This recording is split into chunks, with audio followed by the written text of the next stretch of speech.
حضرت عیسیٰ علیہ السلام اور لالچی شاگرد کا واقعہ۔ ایک دفعہ حضرت عیسیٰ علیہ السلام اپنے شاگرد کے ساتھ ایک سفر پر جا رہے تھے۔ راستے میں ایک جگہ رام کے غرض سے رکے اور شاگرد سے پوچھا، تمہاری جیب میں کچھ ہے؟ شاگرد نے جواب دیا، جی میرے پاس 2 درہم ہیں۔ حضرت عیسیٰ علیہ السلام نے اپنی جیب سے 1 درہم نکال کر شاگرد کو دیا اور فرمایا، یہ 3 درہم ہو جائیں گے، قریب ہی آبادی ہے، وہاں سے تم 3 درہم کی روٹیاں لے آؤ۔ شاگرد چلا گیا اور راستے میں واپس آتے ہوئے سوچنے لگا، حضرت عیسیٰ علیہ السلام نے تو 1 درہم دیا تھا اور 2 درہم میرے تھے، جبکہ روٹیاں 3 ہیں، ان میں سے آدھی روٹیاں حضرت عیسیٰ علیہ السلام کھا گئے اور آدھی روٹیاں مجھے ملیں گی، لہٰذا بہتر ہے میں 1 روٹی پہلے ہی کھا لوں۔ چنانچہ اس نے راستے میں ہی 1 روٹی کھا لی اور باقی 2 روٹیاں لے کر حضرت عیسیٰ علیہ السلام کے پاس پہنچا۔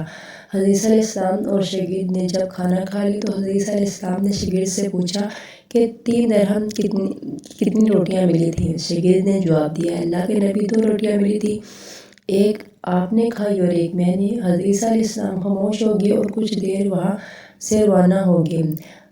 راستے میں ایک دریا آیا۔ شاگرد نے حیران ہو کر پوچھا، اے اللہ کے نبی، ہم دریا کیسے عبور کریں گے جبکہ یہاں تو کوئی کشتی بھی نظر نہیں آ رہی؟ حضرت عیسیٰ علیہ السلام نے فرمایا، گھبراؤ مت، میں آگے چلوں گا، تم میرا دامن پکڑ کر میرے پیچھے چلتے آنا، خدا نے چاہا تو ہم دریا پار کر لیں گے۔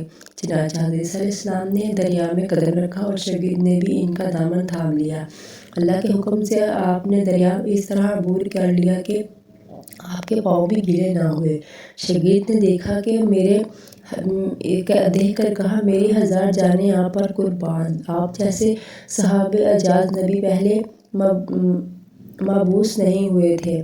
حضرت عیسیٰ علیہ السلام نے فرمایا، یہ معجزہ دیکھ کر تیرے ایمان میں کچھ اضافہ ہوا؟ شاگرد نے جواب دیا، جی ہاں، میرا دل نور سے بھر گیا۔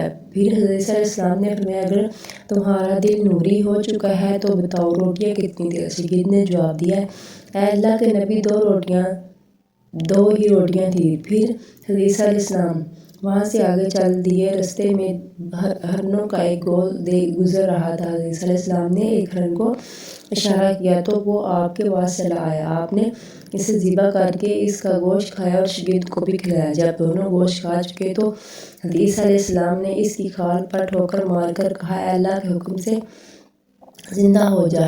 ہرن زندہ ہو کر واپسی دوسرے ہرنوں سے جا ملا۔ شاگرد یہ معجزہ دیکھ کر حیران ہو گیا اور کہنے لگا، اللہ کا شکر ہے کہ جس نے مجھے آپ جیسے نبی اور استاد عطا فرمایا۔ حضرت عیسیٰ علیہ السلام نے فرمایا، یہ معجزہ دیکھ کر تمہارے ایمان میں کچھ اضافہ ہوا؟ شاگرد نے کہا، اے اللہ کے نبی، میرا ایمان تو پہلے سے دوگنا ہو چکا۔ حضرت عیسیٰ علیہ السلام نے فرمایا، پھر بتاؤ روٹیاں کتنی تھیں؟ شاگرد نے پھر وہی جواب دیا، اے اللہ کے نبی، روٹیاں 2 تھیں بس۔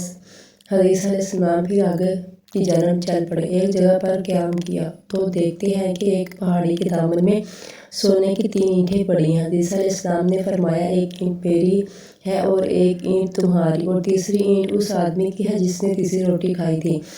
یہ سن کر شاگرد شرمندگی سے بولا، تیسری روٹی میں نے کھائی تھی۔ حضرت عیسیٰ علیہ السلام نے اس لالچی شاگرد کو چھوڑ دیا اور جاتے ہوئے فرمایا، تینوں اینٹیں تم لے جاؤ۔ اور یہ کہہ کر حضرت عیسیٰ علیہ السلام وہاں سے روانہ ہو گئے۔ اب لالچی شاگرد اینٹوں کے پاس بیٹھ کر یہ سوچنے لگا، انہیں کیسے گھر لے جاؤں؟ اس دوران کچھ ڈاکو کا وہاں سے گزر ہوا۔ انہوں نے جب دیکھا کہ ایک شخص کے پاس سونے کی 3 اینٹیں ہیں تو انہوں نے اس کو قتل کر دیا اور آپس میں کہنے لگے کہ 3 اینٹیں ہیں اور ہم